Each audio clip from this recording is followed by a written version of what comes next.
If you've ever seen anybody playing the game charades trying to act out a baseball coach, or really anyone in general trying to act like a baseball coach, there's one thing that they all do that's a telltale sign of a baseball coach. Can you guess what it is? Giving signs. They all start touching their face and their body with their hands and their fingers, and everyone that they're with immediately knows that they're talking about a baseball coach. Why do you think that is? Because that's how coaches communicate with their players on the field, especially if they don't want the other team knowing what their plan is. In today's Bullpen Bulletin, I'm giving coaches my top ways to communicate with their players on defense from the dugout. Even though this is going to be a shorter video, it's an essential part of the game that all coaches have to do to take their game to the next level.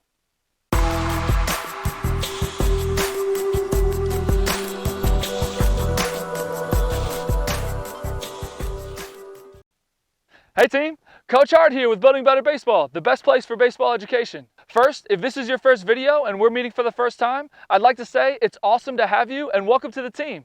If you're a youth player or a coach and you'd like fresh tips and new advice on how to improve your game, be sure to hit that subscribe button so you don't miss any of my weekly videos to help you level up your game. And before we start, be sure to stick around until the end of the video so you don't miss out on the free guides I'm giving away for players and coaches. Now, let's make sure that you communicate effectively to your defense from the dugout. The first thing we'll discuss today is the different reasons that coaches need to communicate with their defense. Before we get into the signals from the dugout, I'd like to quickly mention the different reasons why you should use signals to communicate with your players. The first reason is probably the most obvious reason, and that's to keep what you're saying a secret. If you're calling a play like a first and third play or a bunt play, you don't want the other team to know what you're doing. That would kind of defeat the whole purpose of calling the play. I've seen all sorts of different ways coaches use to try and stay secretive about their play call. The most popular ways that I've seen is using body touches and number patterns, and we'll go over those in the next point.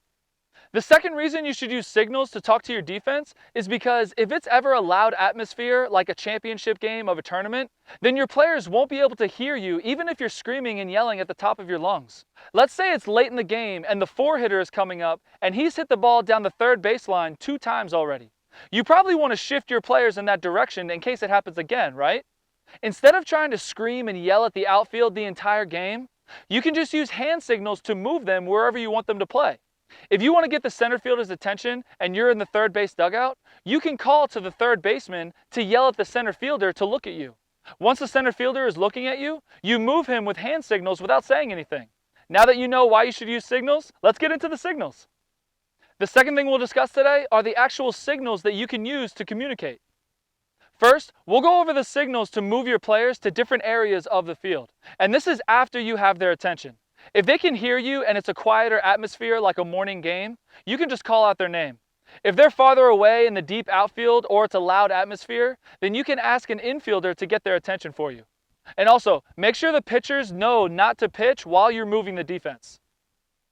If you want to move your players to your right, which is their left, then all you have to do is hold out your arm like this, and this is the sign for walking without moving it. This is only if you want them to move a couple steps. If you want them to cover a little bit more ground, then you can wave your arm to the right, and that's the sign for jogging or running. If you want to move your players to your left, which is their right, for walking, you hold out your left arm to the side without moving it. For jogging or running or covering a little bit more ground, you wave your arm to the left. So anytime you're moving right or left, holding out your arms still, that's the sign for walking or just taking a couple steps. But if you want them to cover a little bit more ground, then you wave, and this is the sign for jogging or running.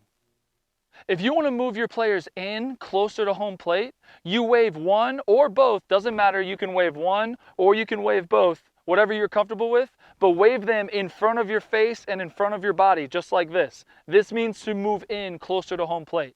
And just using your hands just like this, that means to walk or take a couple steps. If you want them to cover a little bit more ground or move quicker, then you can use your hat and take your hat off and go like this. This means to cover a little bit more ground.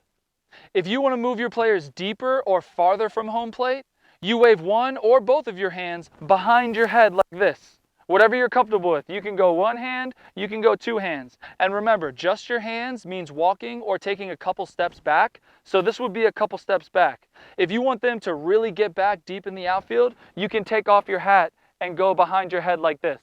If you have your hat in your hand, that means to cover more ground and get back there quicker. If you only use your hands, that means take a couple steps. The next reason to use signals for your defense is calling a play. And most of the time, the plays that you'll be calling are a first and third play or bunt plays. There are two ways that you can do your signals. I've used both of these next methods and they both work great. They successfully disguise the play that you're calling, and they're simple enough for young players to keep up with and understand. The first way is using a touch system. The touch system is all about the live spot, and it works like this. Whatever spot you touch first, that is the live spot. Your players would pay attention to the first spot you touch, let's say it's your shoulder, and that would be the live spot. If you have plays 1 through 4, then the play that you would call would be how many times you touch that live spot. So if you touch your shoulder first and then you go through the sequence touching different areas of your body and you touch the shoulder, that live spot, 2 more times, then the play that you would be calling would be play number 3. If you only touch that live spot once, then that play would be play number 1.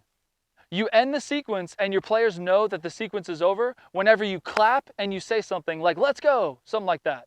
You can also change the live spot timing throughout the game, like changing it to the second spot you touch or the third spot you touch. There's a lot of different things that you can do with a touch system and many different ways that you can change it up to keep it secretive. The second way is using a number pattern. This method, you would basically say a sequence of 3 or 4 numbers to call a play. One of those numbers would be the live number.